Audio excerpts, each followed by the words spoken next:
Welcome to the 10,000 Fathers and Mothers podcast. We are a community of worship pastors and leaders who are committed to raising and releasing spiritual mothers and fathers who creatively shape the future of the church.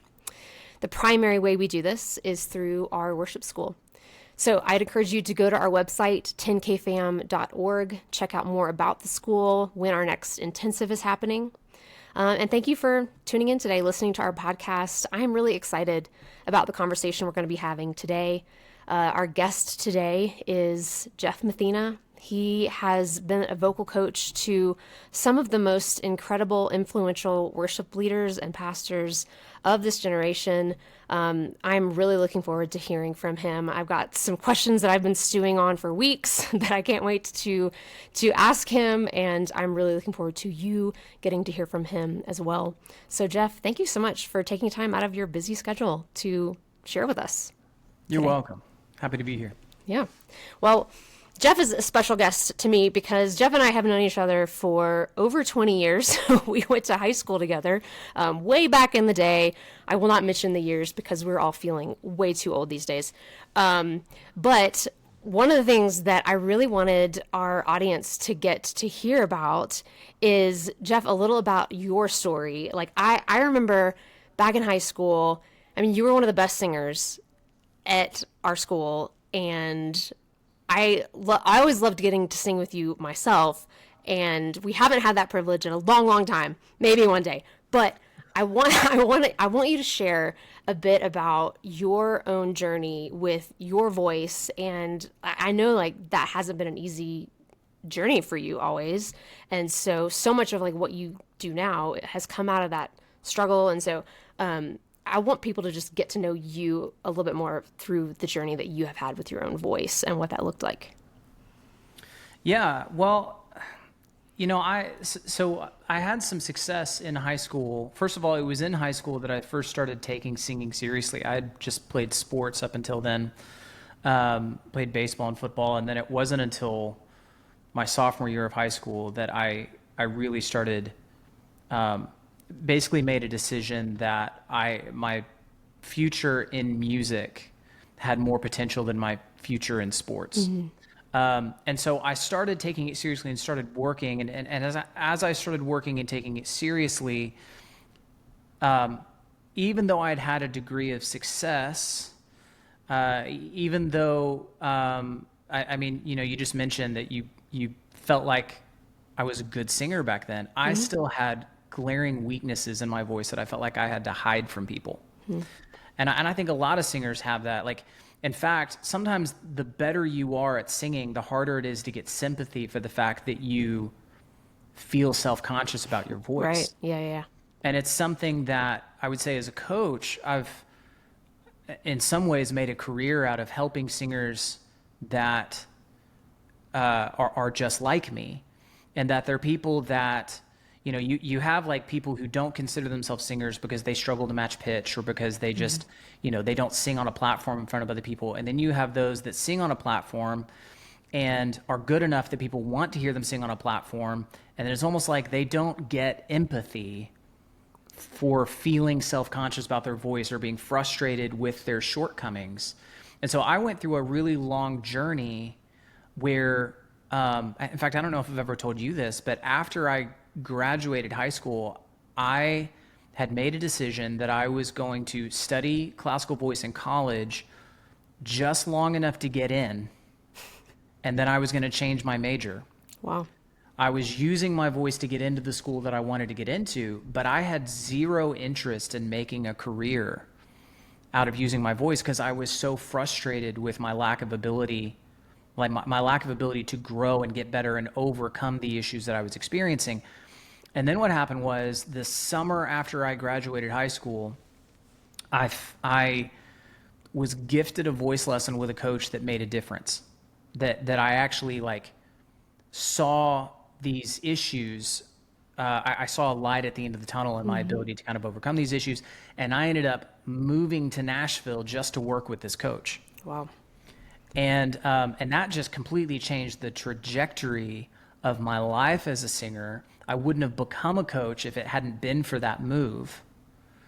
And so, yeah, like I've just, it's like I kind of have this chapter that was in high school where I was uh, performing in shows and doing competitions and kind of singing classical things. And I remember, what's funny is you've known me back then singing a bunch of classical music and like do musical theater or whatever. Today, that's not me at all. Right.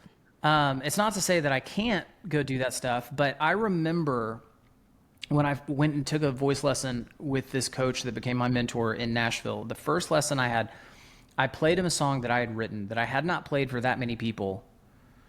And I remember him saying, would you want a recording contract? Like, is this something that you want to do? Is like a career in commercial music? And up to that point, like, I mean, I almost went to Carnegie Mellon for musical theater. Like, musical theater was the thing.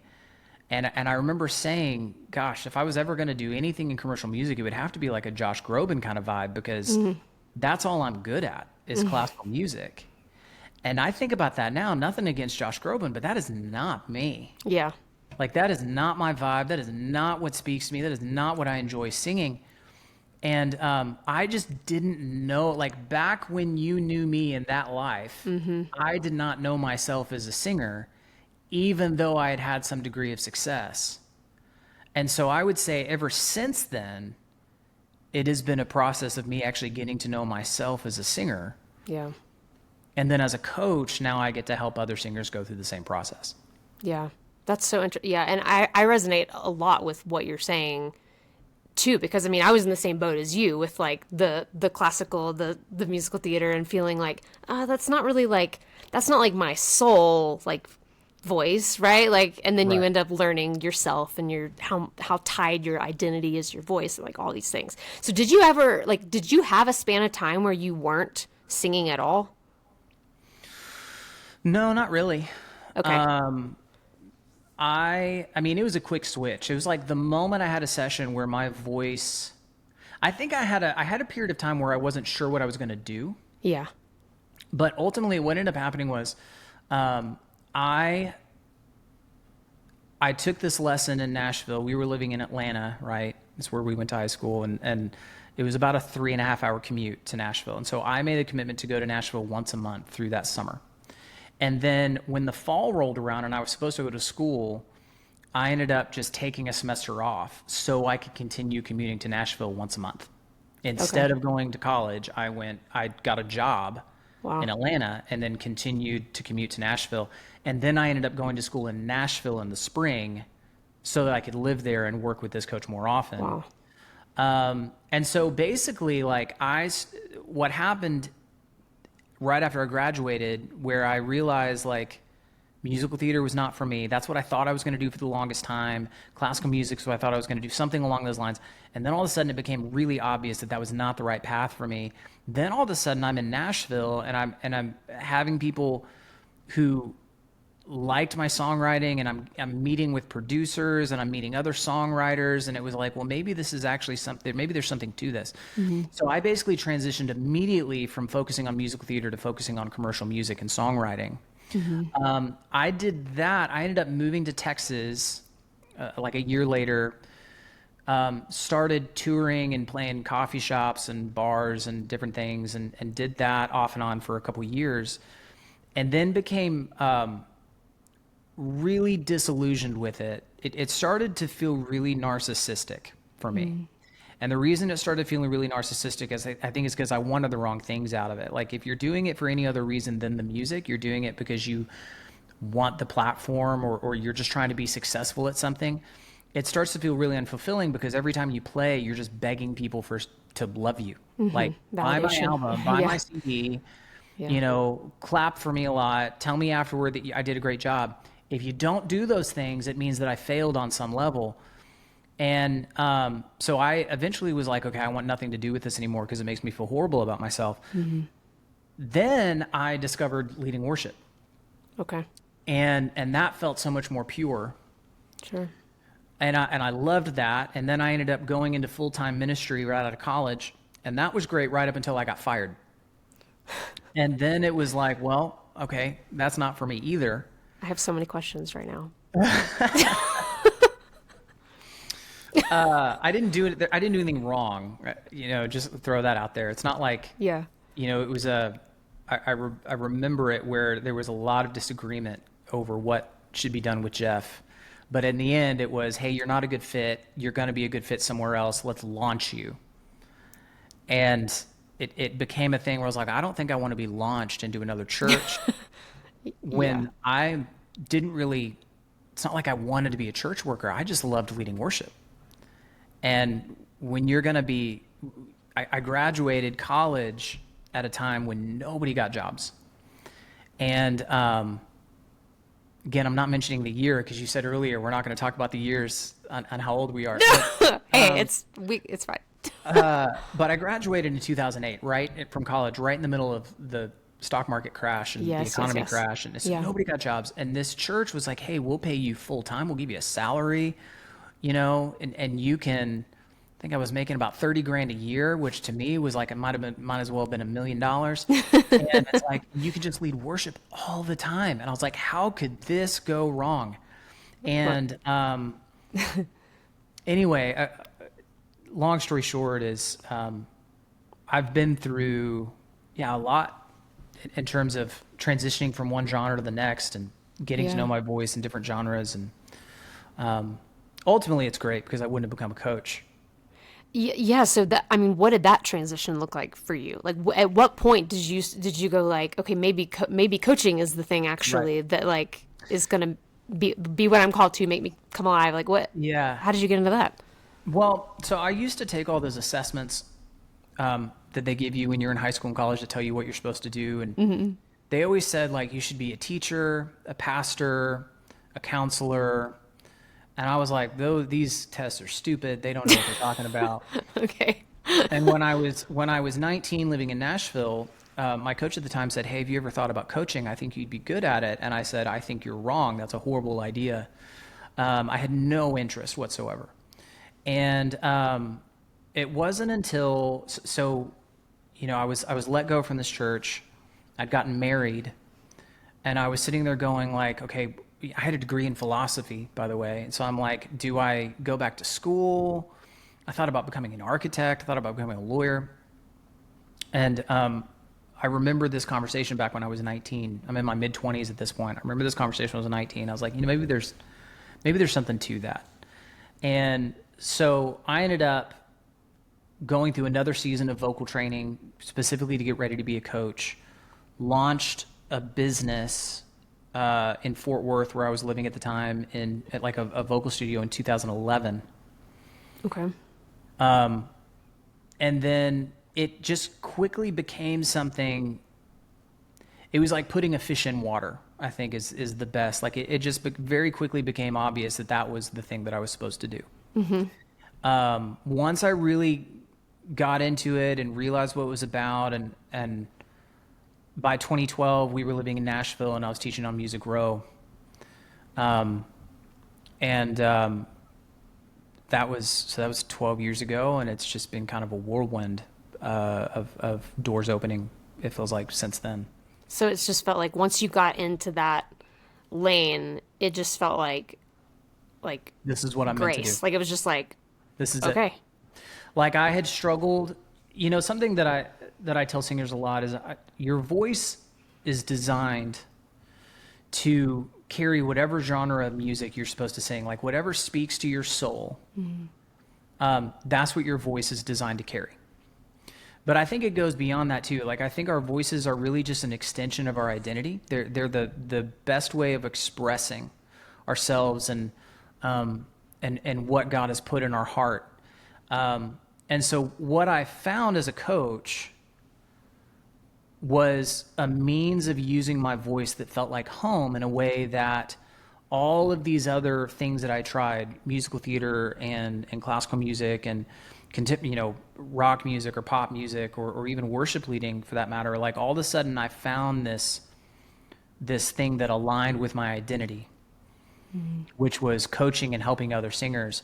And there's definitely more to that. I mean, I'm a worship leader too, and I love leading worship. And some days I like it more than coaching. Some days I like coaching more than worship. I mean, I like whatever one I'm doing right now. And I feel best suited for whichever one I'm doing in the moment, right?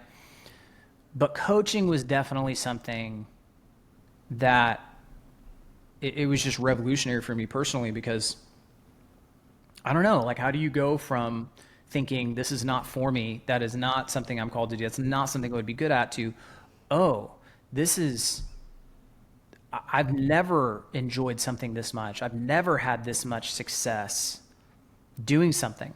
Yeah. Yeah. And then it felt like, honestly, the rate at which the platform grew, and like, especially once I moved to Nashville, like, hesitate to, for lack of a better word, the success, like, in terms of how far I was getting booked out, and the artists that I was working with that were trusting me with their voices, or the opportunities I was being given. I mean, I was being flown across the country to go teach vocal workshops at Elevation when I was 27, 28 years old. Wow. And that's just a weird thing for somebody in their 20s to be doing, to teach something of that size platform. Yeah. But it very quickly became obvious that was a calling, and that was something that it almost felt like the Lord was like, every time I would be like, these assessments are stupid, and these mentors that tell me I'd be good at this are wrong. You could just imagine him just like chuckling. Yeah. And being like, okay, yeah, we'll get there. Like he's opening doors for you that you could not have opened by yourself at that point. 100%. Oh, 100%. And, I moved to Nashville for the same reason that I think, even after I found coaching, right, and it kind of like clicked, I still had the wrong priorities. I moved to Nashville for the same reason a lot of people did. I wanted to be a big deal. Like a lot of people moved to Nashville because they want to be a big deal. And it wasn't until I got a few years into Nashville that I realized, man, like, this is exhausting, trying to figure out the best plan for my own life, and trying to constantly like prove myself. And so then it wasn't until probably 2014, 2015 that I finally was like, okay, Lord, like, you have changed this plan so many times, and it's always been for the better. Right. Whatever door you open, I will walk through it. And whatever door you close, I'll have peace with it. And ever since then, it just feels like he's poured gasoline on the fire in terms of opportunities. Yeah. Like, once you let go of it. I think it's once he decides he can trust you. Like, once you become, like, the more trustworthy you become, the more he entrusts you with opportunity. Good. That's so good. I love that you got to, like, it. Hearing your story, it's like you went through this season of, right after high school, you're struggling with, like, what do I do? Like, you recognize that you have this gift, but you're like, what do I do with this? It's frustrating. And you're making major life decisions to, like, reorient your life around, this coaching, like getting this coaching for yourself. And then, you experience the change and the impact that had on your own journey. And then for you to get to, like, step into those shoes and be that for other people now is, like, such an amazing thing that you get to, like, for you to get to fill that role in the lives of people now is such an incredible thing, because it sounds like that changed the trajectory of your journey, like, in a major way. And now you get to do that. Yeah. Well, and it's such a privilege to be able to coach the artists that I coach. And one thing that I have learned, though, is like, the moment you become comfortable with the role that the Lord has you in, you start to find your identity in that thing rather than him. Mm-hmm. And so what happened was, I went from a period of my life where I wanted to be on center stage. Going back to high school, like, doing musicals and stuff, like, I almost didn't want to do them if I wasn't the lead, to be honest. Like that's really what made it worth it, was being the center of attention, being just real transparent about how narcissistic I was. Probably still am to some degree, but what happened was, then I get into coaching and I develop an identity similarly around my ability to help other people. Mm. And, like, I would get a lot of joy out of, like, going and coaching Kari or Phil or Elevation or Bethel, whatever. And I would go and like coach them before they walk out on stage. And then I would go out onto the house and just be part of the congregation and get to listen to everybody singing that's being led by them. And I developed this kind of sense of peace with that, of being in the background. But then I remember we moved back to Texas. So I moved to Nashville twice. Moved to Nashville when I was 19. Moved to Texas, got married. My wife and I moved back to Nashville for my second time in 2012. Fast forward to 2020. This is February of 2020, before everything's gone down. And we just announced that we're moving back to Texas. And I was at this conference, and this worship conference, and it's in the middle of a worship set, and it's loud enough that nobody can hear me. But I remember hearing the Lord say, I'm bringing you back to Texas to put you on the platform.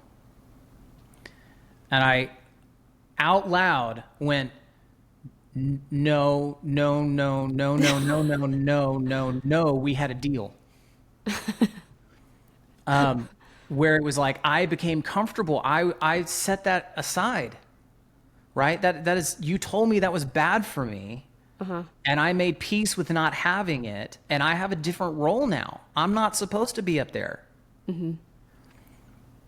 And, you know, I immediately had this realization of like, oh, I'm doing the same thing all over again.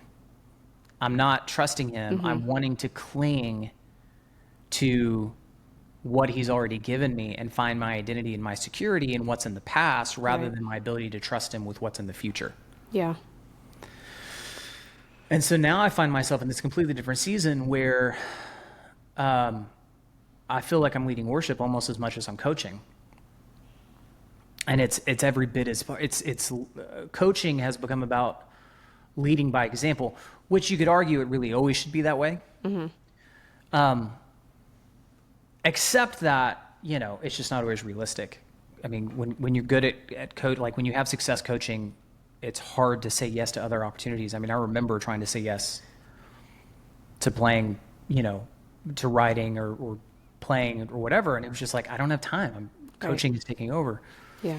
So it's just been a long journey of learning to trust him and learning to, I've been learning about my voice every step of the way. I've never stopped learning about it.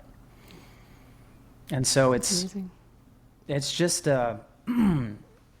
it's just always a process of trust, no matter what. Well, it is. I mean, obviously, I'm glad that you're still getting to lean into the learning about your voice, singing, like getting those opportunities to lead worship. And obviously, yes, the people, you know, the Karis, the Phils, the Elevation, the Bethels, like they obviously experience a huge level of trust in you. They're obviously seeing a noticeable difference in continuing to have you out and participate in their ministries. And so I'm curious to know, like, in your experience, are there things that, that you would consider, like, when you work with people who are like, who, you know, us normal folks would consider these are people at the top of their game, they're touring, they're, you know, on the largest platforms.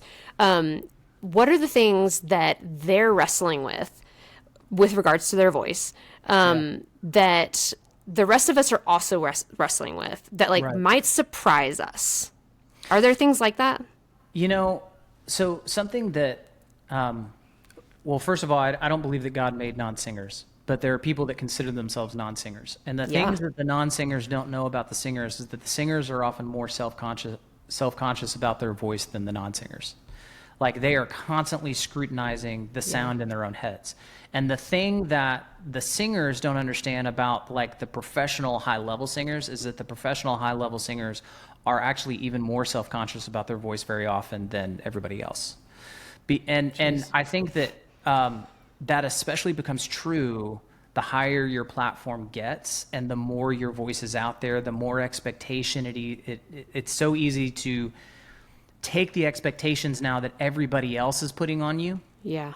And just internalize them. Right. And then I think especially when you are a touring artist, and a lot of touring artists struggle with their health, they struggle to maintain a strong voice. And you look around and they're all of like, the bigger the platform gets, the more people are working on the tour, the more families are dependent on the income that comes as a result of you being able to keep your Yeah. voice in good shape. And so a lot of times when I'm working with these artists, they'll tell me that they're excited to see me. Like if we happen to, like they'll call me and I'll work with them over FaceTime when they're really in bad voice or whatever. But like if I just happen to be in the same city as them when they're doing a show, or if we happen to be at this work in the same conference or whatever, and I see them and they're like, "Oh, would you warm me up?" And I'm like, "Yeah, absolutely." They'll tell me like they just get this peace of mind from seeing me because now they're not the ones that have to worry about their own voice. Like they're not the ones that have to make sure that their voice is going to perform. They get to put that on me. And Yeah. and so it's literally just the peace of mind of not having to put that pressure on yourself. And Like so someone else is helping me take care of this thing. Like someone else is yeah. coming alongside me to help me take care of this. And I think that there are some singers maybe that are able to transcend that, but I have not met many. I don't know that I could name any that never struggle with that degree of like, what if I wake up tomorrow and my voice isn't there for me? Yeah. What's the fallout of that? If this thing that actually feels kind of fragile, Yeah. that actually feels like I could sneeze hard and all of a sudden it's going to be pitchy. You know Yeah. what I mean? Like I could eat the wrong thing and something could be off. What if it's not there for me when I need it? And what is the potential fallout of that? And the higher your platform, the greater the fallout typically seems like it would be. Yeah. Man, I mean, I can't I I hadn't thought about that, but that totally makes sense cuz like I mean, I feel that on a Sunday morning. It's like I wake up and feel, living here in Colorado, it's like, oh, the air is super dry. Like my throat feels Right. so dry this morning. Like, oh, this Sunday things might not sound as great as normal, like I don't know. But like I don't have like I don't have tour buses following me around. I don't have like people Yeah. relying on me for income, like I'm a volunteer worship leader. So I can't imagine have what the kind of the pressure that would put on. Yeah, Right. I hadn't even thought about Well, that. a lot of times recording artists don't actually reach out to a coach until after they go on their first tour. Like a lot of times a recording artist gets signed because they write a song, they have a sound. It's something that the label can market. And so then they get signed, the label markets them and they get put on a tour and all of a sudden they're playing 150, 200 shows a year. And they get into that first tour and they realize, oh, I've never sung in a way that can actually sustain this. Yeah. So, yes, a lot of times these singers have a lot of, natural talent Right. to lean on. But that doesn't always Doesn't equate save to them. Yeah. Yeah. And so, Jeez. the reality is it doesn't matter how good you are or what level you've gotten to with your voice. There is always going to be a reason that you can feel self-conscious. There is always going to be some area of your life for the enemy to attack you over the usage of your voice. And that gets into, so that's kind of led me into the current season with coaching I'm in. So when I started coaching, I approached the voice very much in the same way that a lot of, I would say most coaches approach the voice, which is purely from a physiological standpoint. Mm-hmm. And this isn't a question you asked, but I guess we'll No, take the let's podcast go. this I want to direction. go with it. So, Well, let's do it. So what would happen is, I mentioned that coaching was kind of a calling. It was something I had a lot of success at. And it was something I was really good at pretty quickly. And it just kind of came naturally. And I got to the point where I was so confident in my ability to diagnose vocal issues and prescribe a system that would fix it. Mm-hmm. That when it didn't work, I knew the problem was not what I had prescribed. You're like, it's you. It's not me. kind of. Yeah. I'm joking, What but yeah. what would happen is, putting it a little less arrogantly, like Yeah. what would happen is that I would have two different students, and they would have the same problem, Yeah. have maybe identical voices, and it would work for one and wouldn't work for somebody else. Yeah. And so what I started to observe was the inconsistency is not in my coaching. Right. The inconsistency is in what people are carrying with them into the coaching session. That's right. And so I started going, man, there is something else to the voice that just goes beyond the physiological. Yeah. And so there's been this evolution where I've realized the voice is predominantly a spiritual instrument. The voice pre-exists you making a sound. The voice is something that is the extension of who you are. It's the extension of what you are, or what you love. It's the reason that when you hear a really great singer, you sort of have an involuntary empathetic response to them.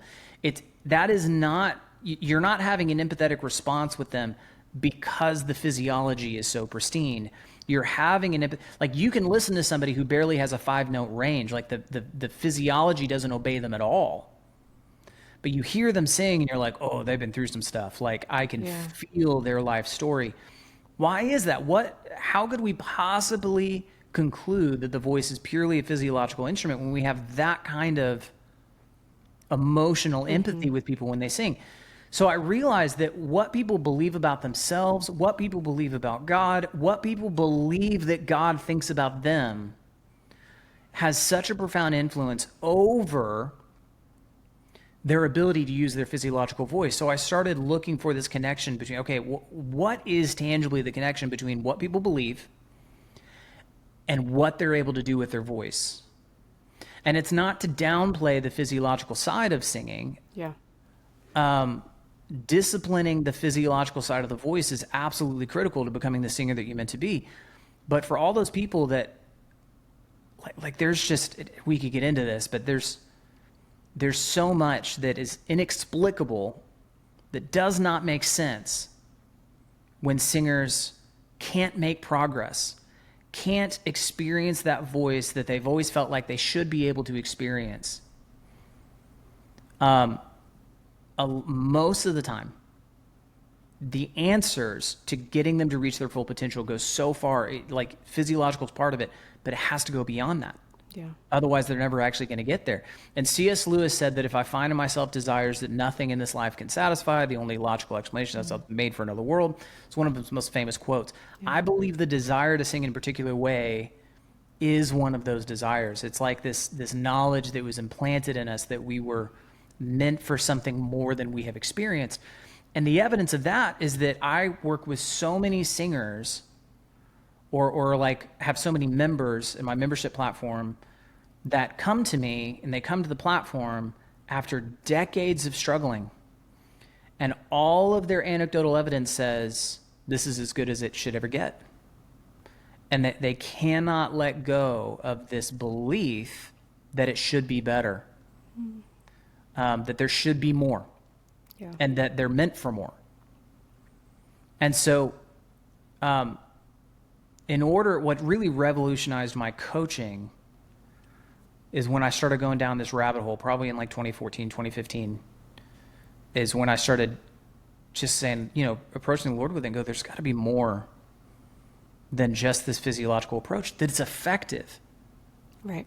But it's not as effective for everybody as it should be or could be. There's got to be more to it. Yeah.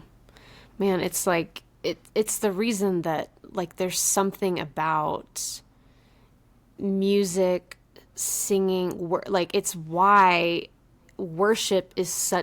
musical worship is such a powerful, it touches a place in us that, like, nothing else can. And of course the enemy would go after that. Like, of course. Yeah. Well, I mean, and you just kind of just implied this, but like everything is worship.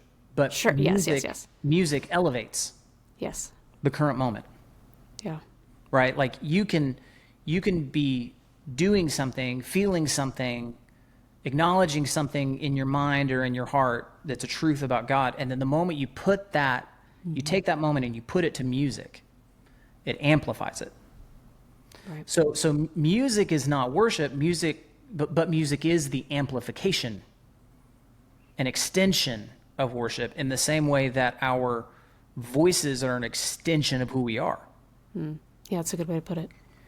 And so when people, one of the ways that belief, for example, tends to play out, one of the things that I always struggle to embrace, the beliefs that I struggle to accept, is that he's proud of me, that God is proud of me.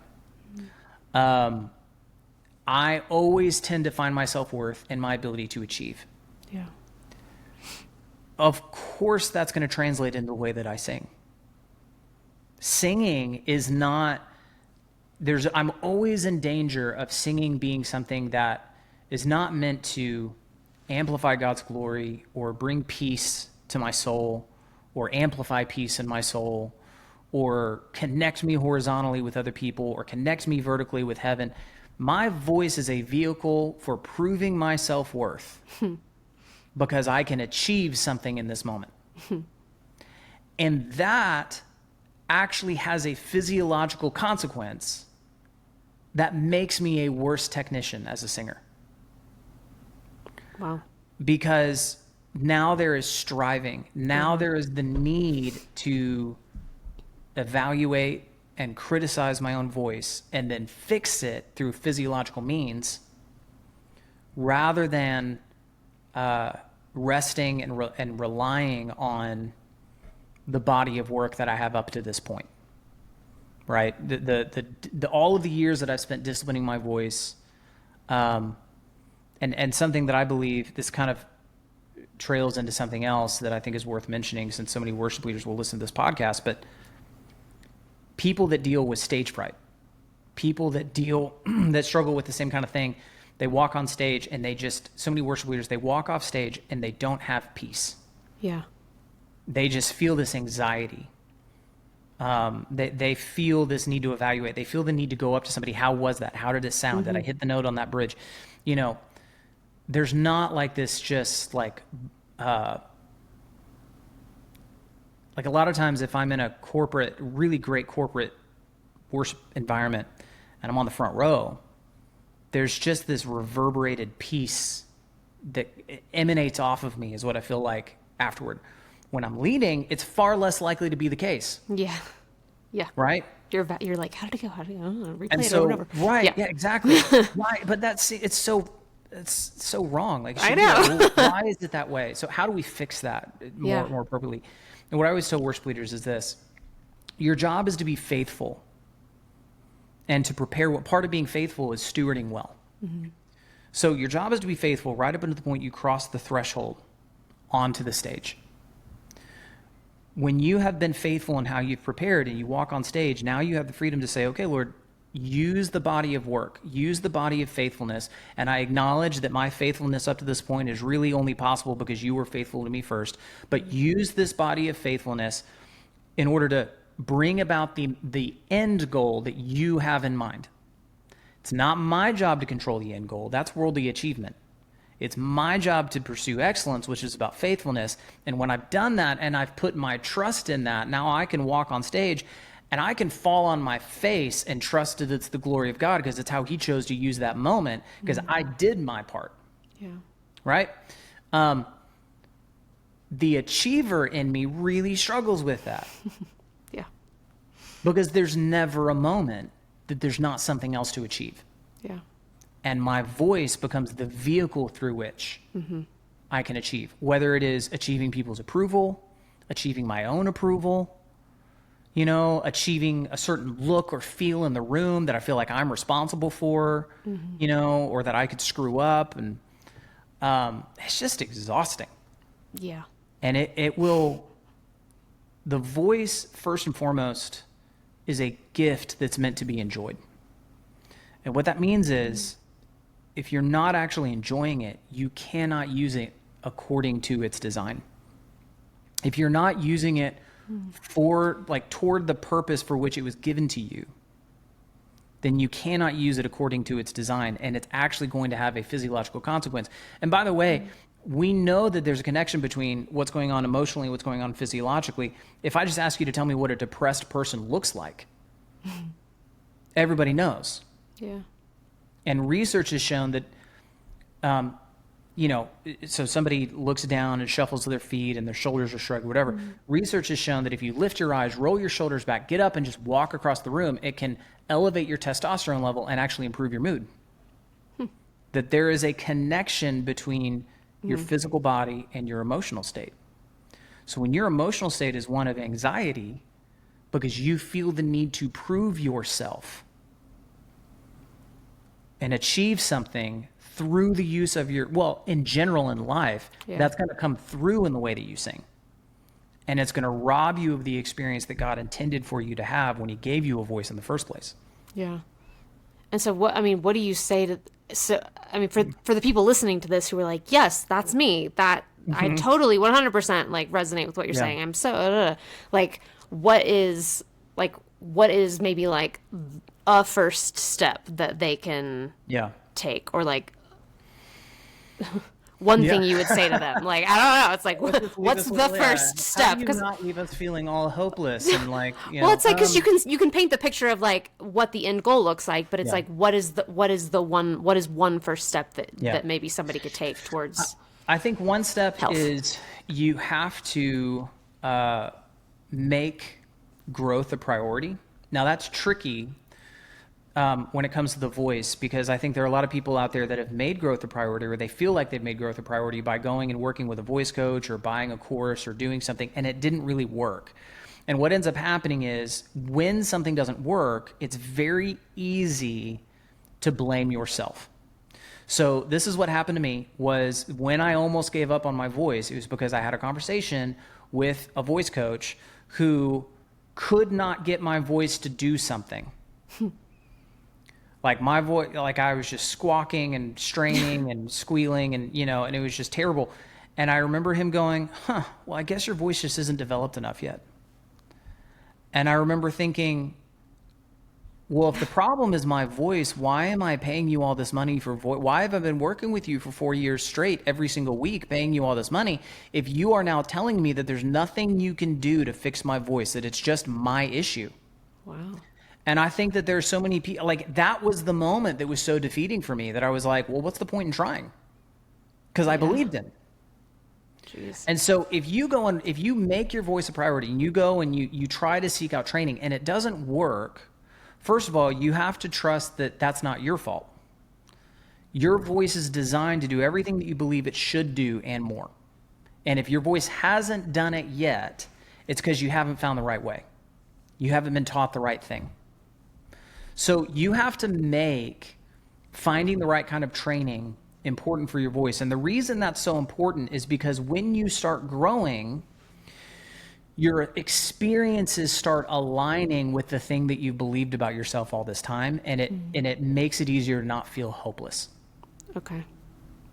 Like feeling hopeless about your own voice is really, really defeating. Yeah. And it's the same thing that if somebody believes, like you get somebody who's overweight and they're like, I can never be in shape, right? I'm never going to lose weight. That's the kind of belief that's going to ensure that you never lose weight. Yeah. So if somebody can come alongside you and say, I'm going to walk through this process with you, and I'm going to show you this, we're going to make this change, and you're going to get the accountability you need. And, and then all of a sudden they start dropping weight, and all of a sudden they go, oh wait, maybe I can. And now there's hope. So the first thing is you have to pursue hope by making your voice a priority and just deciding, I'm going to do what I need to do to find the answers. Yeah. The second thing is you have to preach truth to yourself all the time.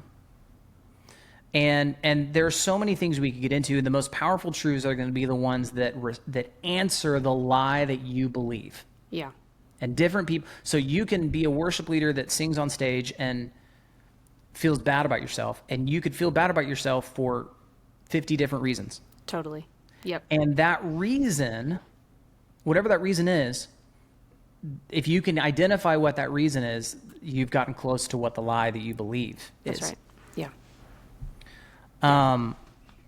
For example, a lot of people just believe that the voice they were given is just lacking.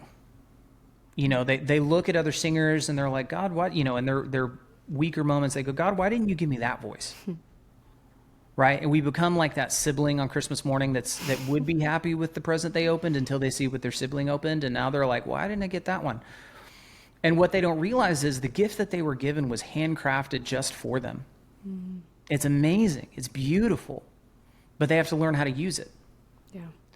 And so when you walk through life believing that the voice you were given is lacking, then what that leads to is, well, it's up to me to fix it.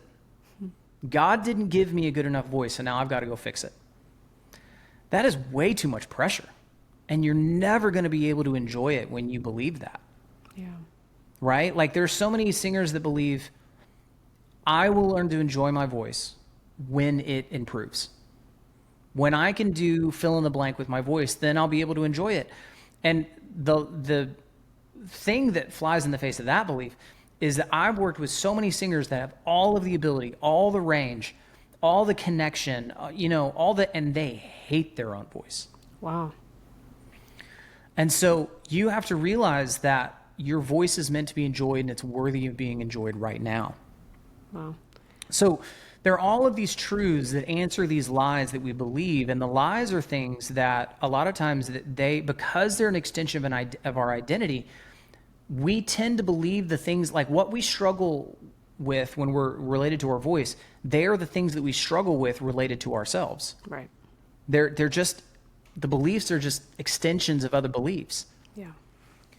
And so as you begin to accept what's true about your voice and you just preach what's true about yourself, and you're combining that with the kind of physiological help that's actually going to give you reason to be hopeful about the voice and sort of corroborate the things that you're trying to preach to yourself, you can start to feel these things shift. I think also, having relationships and being surrounded by people that care about singing, having relationships with people that believe in you and will speak into the things that matter to you. I think singing in particular is something that's very difficult to find empathy about, especially when you're good at it. Mm-hmm. Right?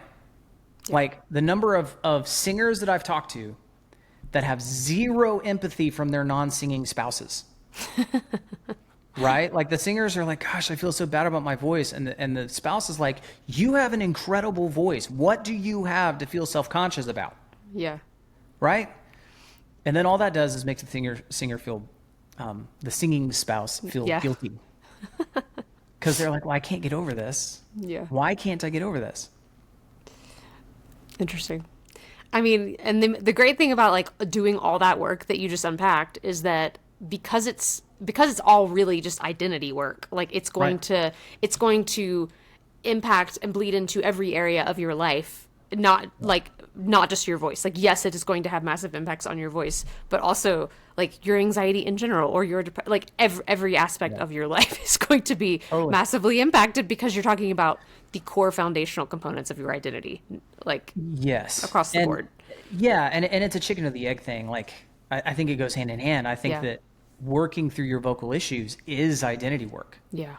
I mean, the number of clients that I've had break down because they did something with their voice that they didn't think was possible when they walked into a session. And now, and they'll be like, I don't know why I'm crying. And the reason they're crying is because their experience now does not align with what they believed about themselves, and that's difficult to reconcile. Wow. Like in a positive way? Yeah. Like they're like, oh my gosh, I had no idea I was capable of that kind of thing? Like positive crying, like weeping because I can't believe my voice just did that. Wow. The number of times that has happened is more than I can count. Dang. And it's because people carrying these beliefs that, Yeah.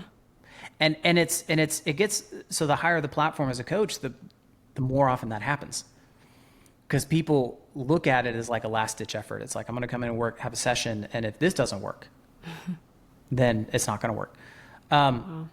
Psalm 115 talks about idols of these pagan nations. I believe it's a Psalm of David, but he's writing about these idols that are like statues made in the busts of animals or people. And what these pagan nations would do is they would invite their deities that they worshiped, whoever they were, to come inhabit these idols. And then they would bow down and worship them. And so the author is saying things like, these idols have mouths, but they don't speak. Mm-hmm. They have eyes, but they don't see. They have ears, but they don't hear. And he says, and they do not make a sound in their throats. And then it says, those who make them become like them. And so do all who worship them. In other words, we become like that which we worship. Yeah. And what happens with singers is we develop idols out of the notion of a perfect voice. We sing, we critique, and we adjust our own voices trying to align with whatever we've decided the perfect voice is. And I remember working with this one singer in particular where she actually had a near flawless voice. I mean, she could do anything. And I remember, she came to me because she wanted to sing. She felt convicted to sing. She felt like the Lord was asking her to sing, but she hated her own voice and she knew it. And so she was like, I don't know what else to do except go to a coach. Maybe a coach will be able to help me. And so I'm taking her through some extra. This is one of the things that led me to an epiphany that like the voice needed to be approached more than just physiologically, if I was really going to be able to help people. So we're going through exercises and she's doing all the things and we start working through a song and I'm not looking at her. I'm looking down and I'm playing piano and I'm listening and I'm thinking like, yeah, this is going great. And I look up at her all of a sudden and I see just tears welling up in her face. And like, literally felt like she choked on her own voice. It felt like her voice just cut off and she couldn't produce any sound after that.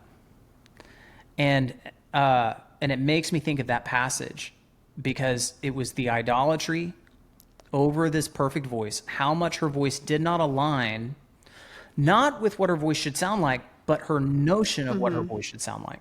Wow. That resulted in her discontent, that led to this sound being cut off in this moment. Jeez. So I worked with her and I worked with her and I worked with her. And then there was a period of time when she kind of stopped coming in. And then she came in for another session like 6 months later. And all of the sudden, things were so much better. And I was like, what happened? Like, you're doing all the things you did before, but you're enjoying it so much more. Like, what's going on? And she was like, I've just been through a crazy 6 months. I've grown so much. I'm so much more content with who I am. Like, I've dealt with I went to counseling. I dealt with some stuff in my past that was really shaping my view of myself and like all this stuff. And she's like, I'm enjoying life more than I ever have before. Wow. It was the only change. Like that was it. That was it. And all of a sudden she could sing. Wow. And that's not going to just fix your voice for most people any more than having an emotional change is just going to enable you to run a 5-minute mile. Right? Like there has to be a physical disciplining, and usually the emotional shift and the physical disciplining go hand in hand. In fact, it's when you bring yourself up against your limits physically that you are brought face to face with what you believe about yourself on an emotional level. Yeah, it's good. So it's a hand-in-hand thing, but you can't approach it as one. So to all the singers that are like, I've been taking voice lessons forever, I've done the courses, I've done all this stuff, and I go, or like some singers are like, I work every single day, twice a day, and I've been doing it for 3 years, and I haven't seen any growth. And it's like, yeah, but how often have you done that? Not trying to evaluate your voice, not trying to prove your voice's worth in the process. It's exhausting, and it's never going to work. Wow. Yeah. Wow. Well, I want to ask you a few more questions. Because these are things that like I definitely want to like hear your thoughts on. So one, I mean, I want you to talk about unhindered voice because I mean, I was thinking about this. I'm like, does it drive you crazy that like everyone you meet who's a singer is like, Jeff, I just want to do a voice lesson with you, and you're like, no. Oh, that is not what I say.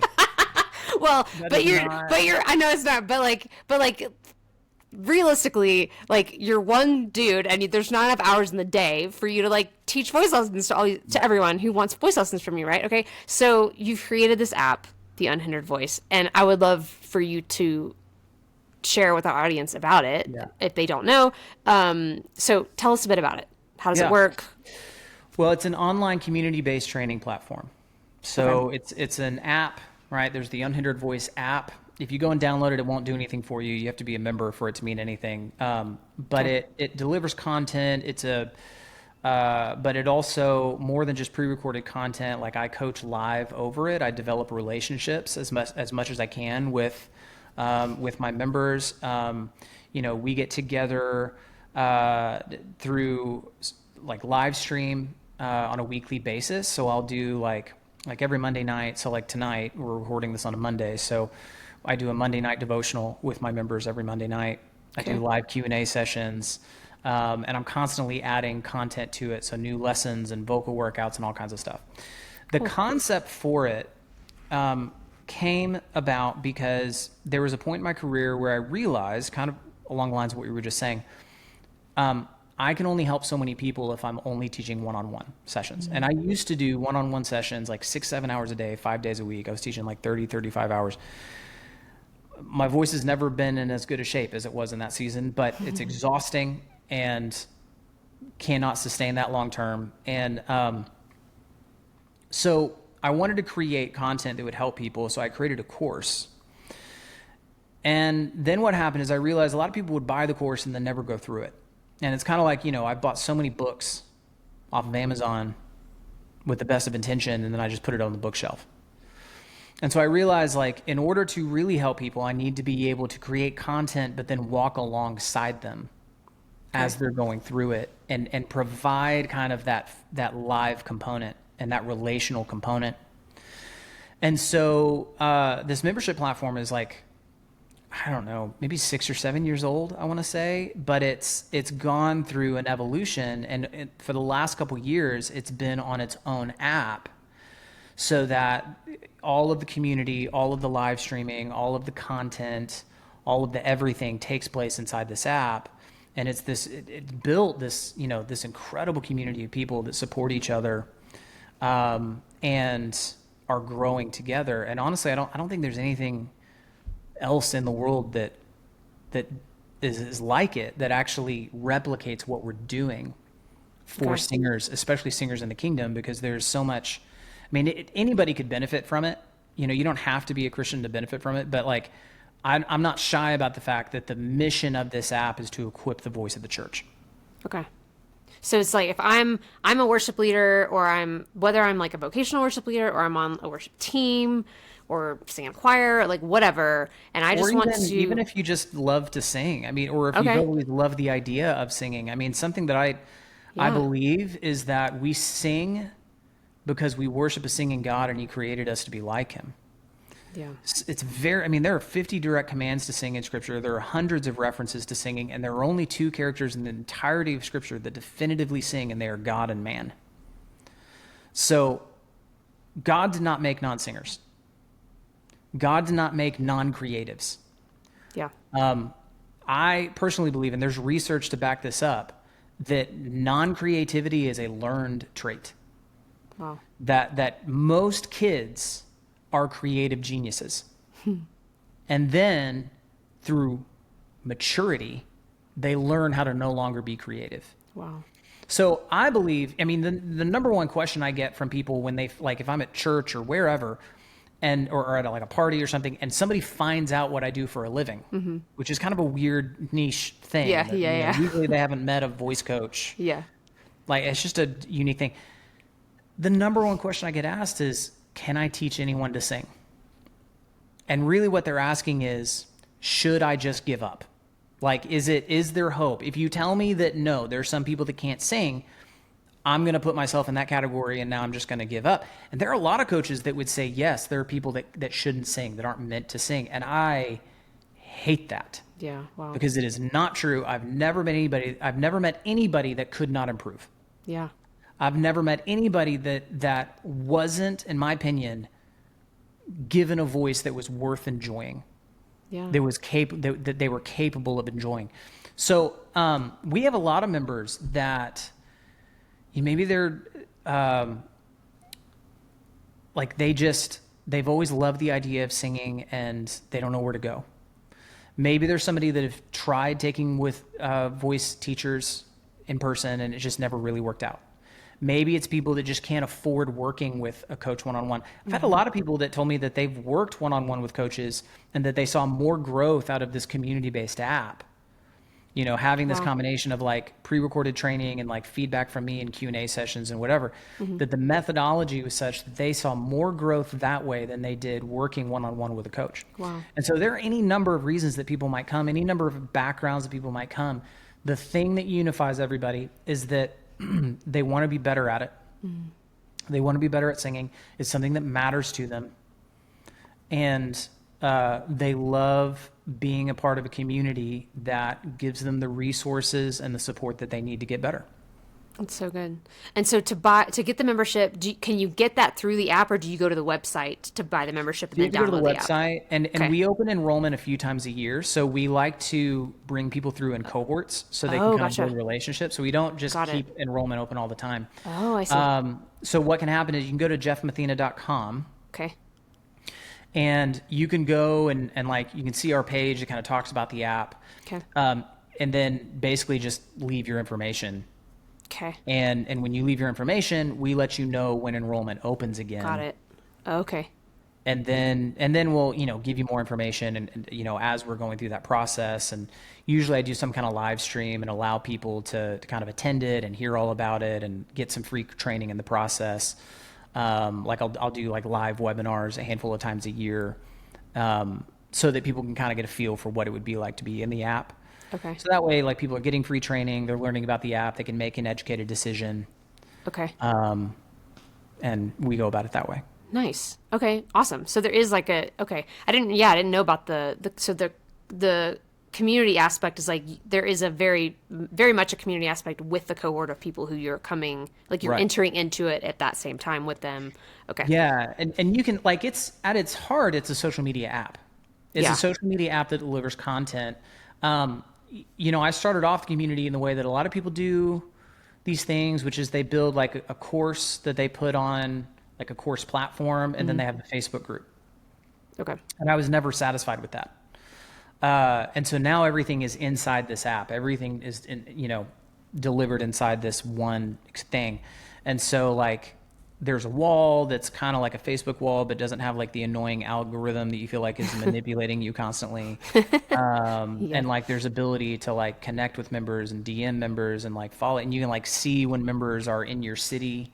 You can see when members are online going through the same content that you're going through. And so like a whole lot about the app is designed to facilitate connection for those that want it. Okay. But it also delivers all the content that you need, all the vocal workouts and courses and coaching and Q&A sessions. And that's awesome. It's basically just, I think the most valuable thing of having a coach is that somebody now is invested in your growth. Yeah. In the way that nobody else does. Yeah. And nobody else is. Yeah. Right. And like any discipline, any athlete, entrepreneurs, like they all, the best ones always get coaches. 100%.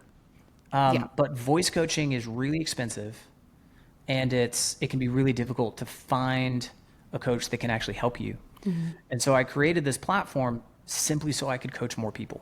Yeah. And it's enabled me to do that. It's been a pretty amazing thing. That's amazing. Well, we obviously at 10K Fam believe very much in, we're all about the content, the community, and the coaching, and the Unhindered Voice app is all three of those things. So highly recommend to our audience to go fill out the information at jeffmathena.com so that when there's another cohort starting up that you guys can participate in that, that would be awesome. Man, we might split this into two parts. I don't know. I'll let our marketing team decide about that. But do you have a time for me to ask you? I wanted to like I think these are gonna be quick questions, but like, Go for it. okay.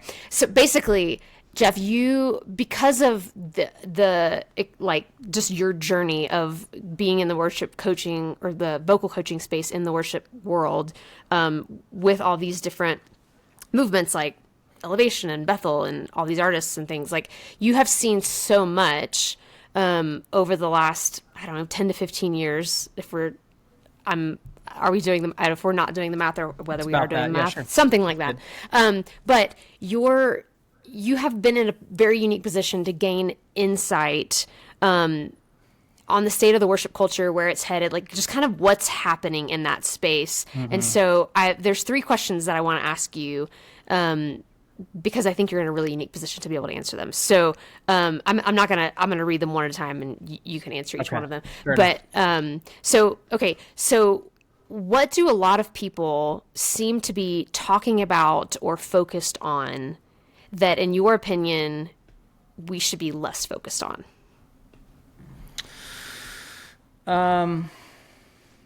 How the other guy's doing it. So I think that we're on the tail end of this fascination with like major worship movements.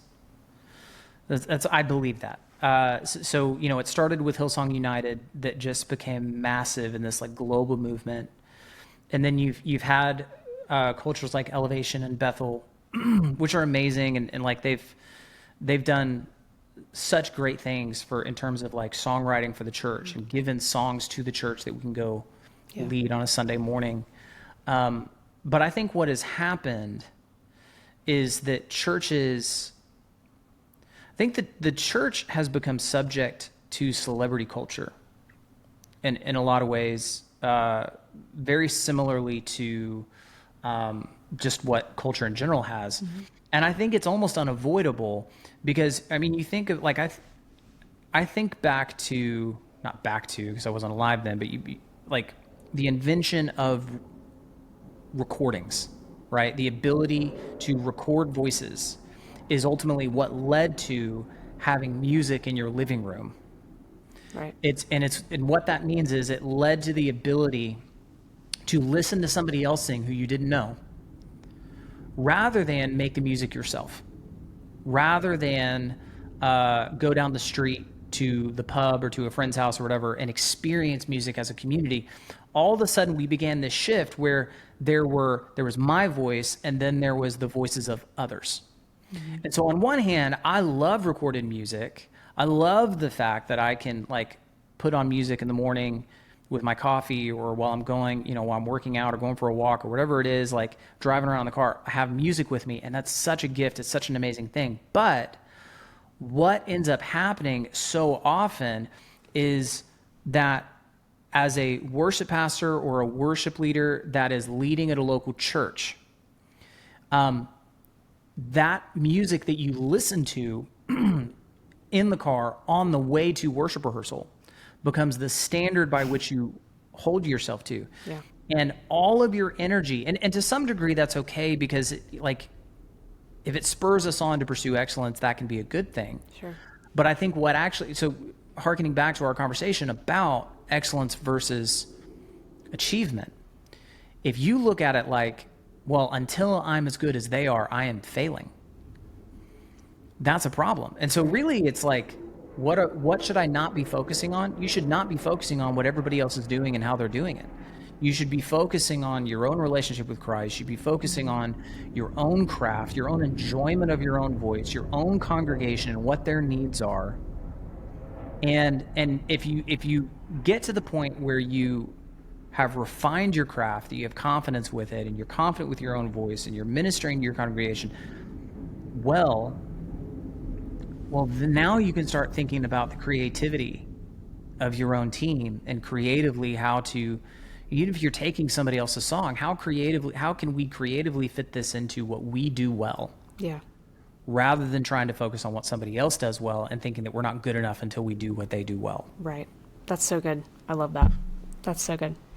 I have no, I feel like I'm hearing, I live in Colorado Springs and we live across the interstate from the Air Force Academy, and there are very frequently fighter jets flying around my house. And so I'm like, That's what that sound is. Yeah, I did yeah. hear So it. if you're hearing, if you're hearing fighter jets, it's okay.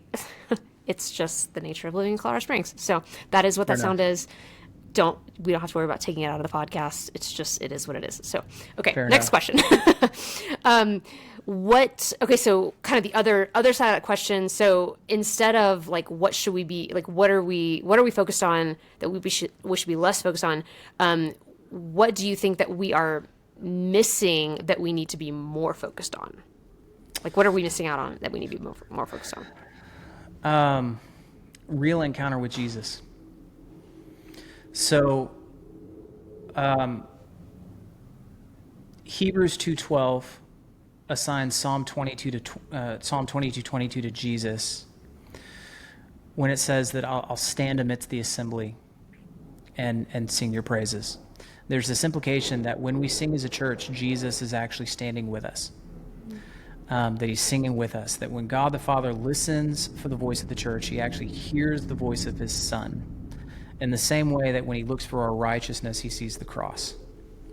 And there is this reality that every time we gather as a church, the thing that's going to heal people is not the excellence of your music.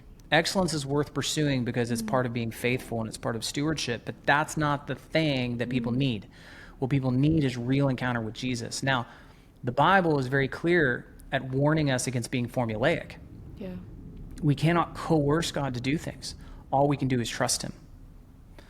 But when it comes to church, I think we get so focused on the production element. Yeah. We have to make sure the sermon's there. We got to make sure the music is tight. We got to make sure that Ableton is together. We got to make sure this. We got to make sure that. And we got, especially, in the age of like satellite campuses, we got to make sure we get inside the countdown timer, because then there's going to be a broadcast and da-da-da. And it's like everything becomes about the production element. And you might value encounter with Jesus, but if you're not holding that if you don't consider it a failure when somebody comes into your sanctuary and fails to meet Jesus face to face, that's a problem. Yeah. I think the church has spent a lot of energy trying to explain away why we don't experience the things that Jesus said we would experience.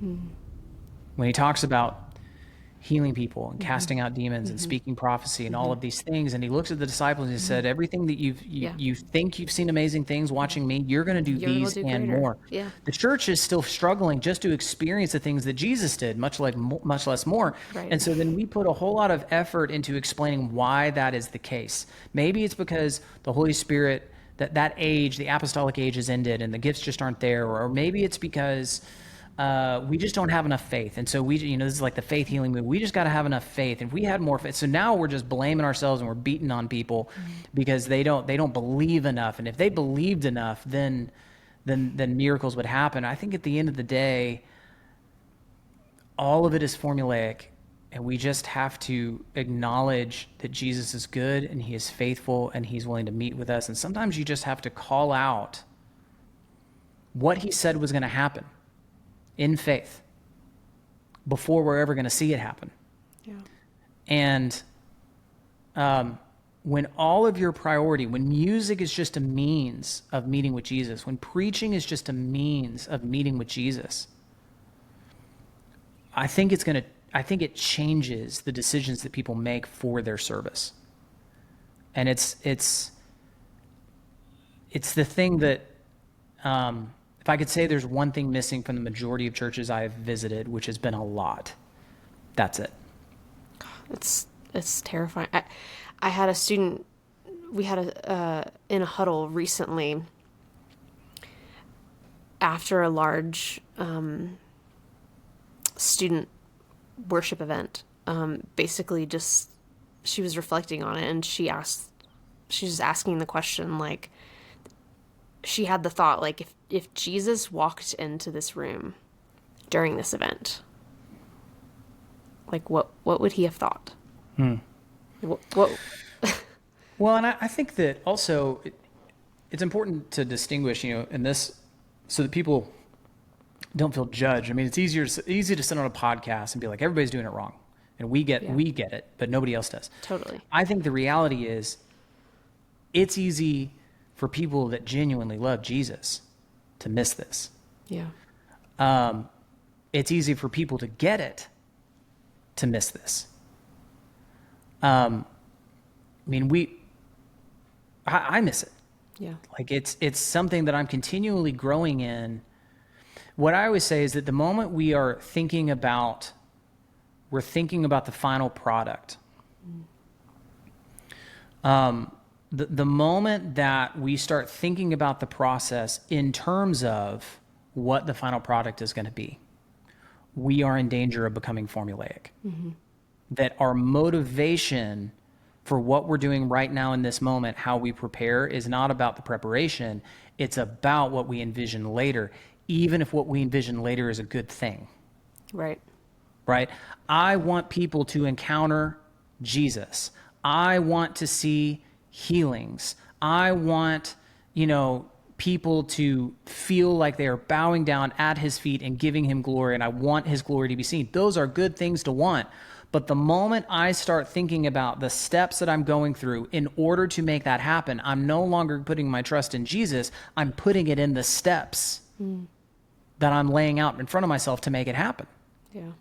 And I honestly don't know how we as a capital C church, in the current state that we're in, with the level of production. I mean, you think about the process. It's like one day contemporary bands were on stage, the Jesus revival in the 70s. It's like the music shifted and this culture started to change. And,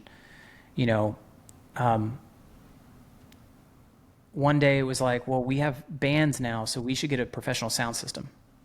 So they sound better. So it's more enjoyable. Well, that's a good thing. You know what? They're up on stage and they're kind of hard to see and it's really dark. We should get professional lighting so that it's easier to see and people can engage in.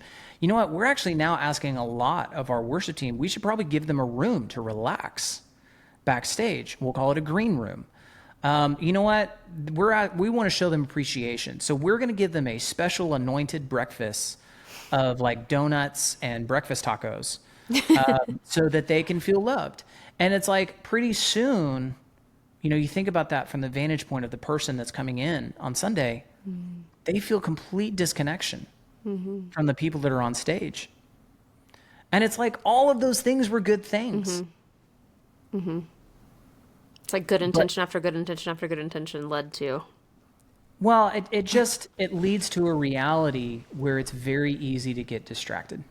Yeah. And it's very easy to get distracted anyway. So at the end of the day, like, what are people not, forget exactly what the question is, but what should people focusing on More that they're focused not? on. Yeah. They should be focusing on the thing that is so easy to stop focusing on for all of us every minute of every day, even under the perfect circumstances, right?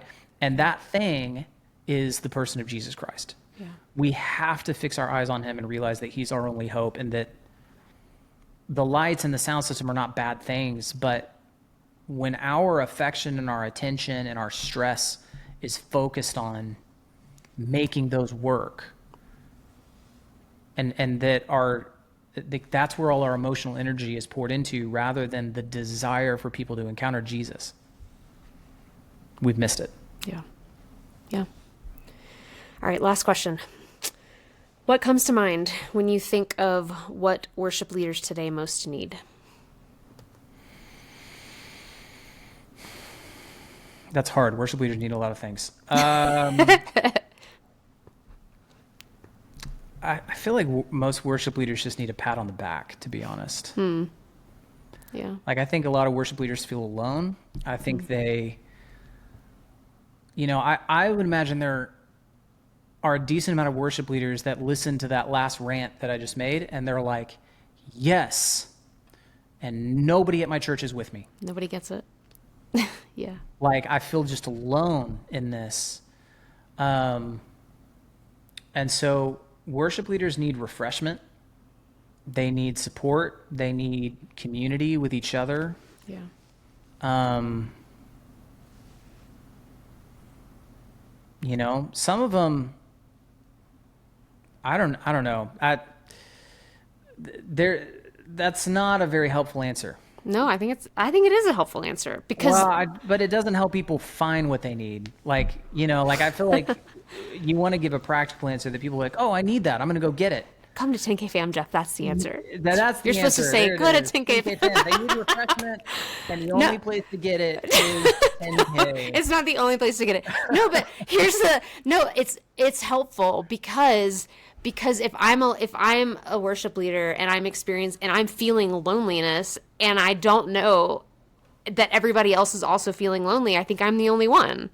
And for you Right. to say worship leaders everywhere are feeling lonely and like nobody else understands the burden that you feel like you carry. That's actually a really helpful thing for you to voice, somebody who gets to hear from worship leaders all over the country, all over the world maybe, and you're going, lots of worship leaders experience this, and I see that. Like I think that's actually a really helpful thing for you to say. I think most worship leaders experience it, and there's always that stereotype that there are some worship leaders that like they don't really love Jesus, they don't really love the church, they just love the platform, and they wanted to be rock stars, and it didn't work out, so they became a worship leader.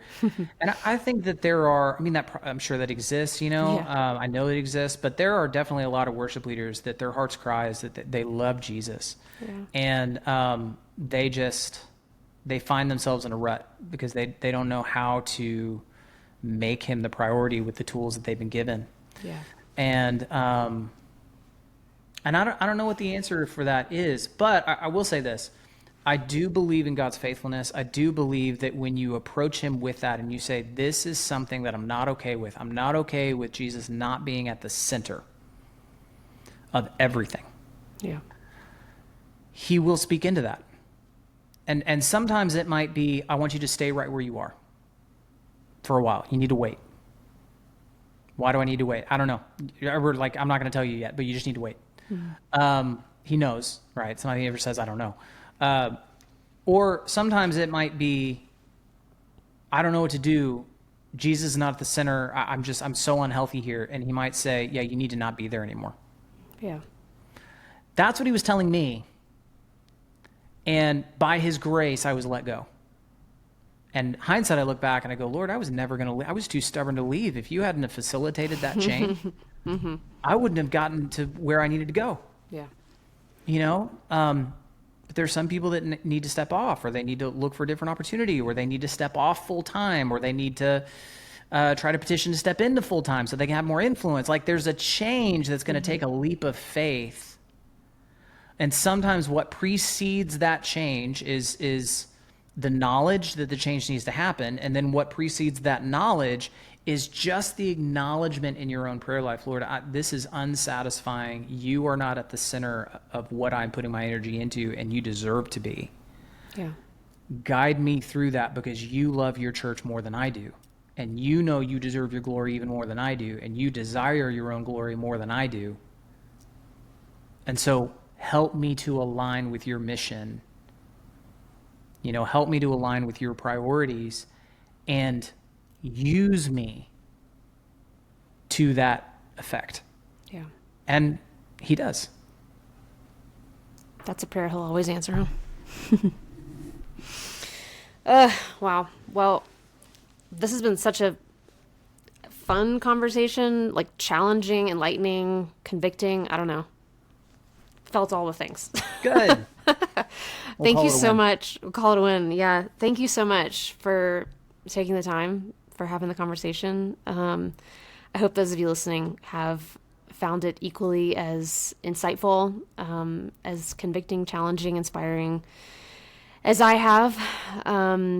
Again, go check out our website, 10kfam.org. Go check out Jeff's website, jeffmathena.com, to learn more about the Unhindered Voice and all the work that he's doing there. Follow us on social media, 10,000 Fathers and Mothers. Most of our content is housed on our Instagram, also our YouTube channel. I'm hearing we just started a TikTok. I don't know, guys. I don't know. You're with it. You're so with it. We're so down with it. I don't even know. Yeah. I can't even keep up with it. But thank you for listening. Thanks for joining. We really appreciate you guys.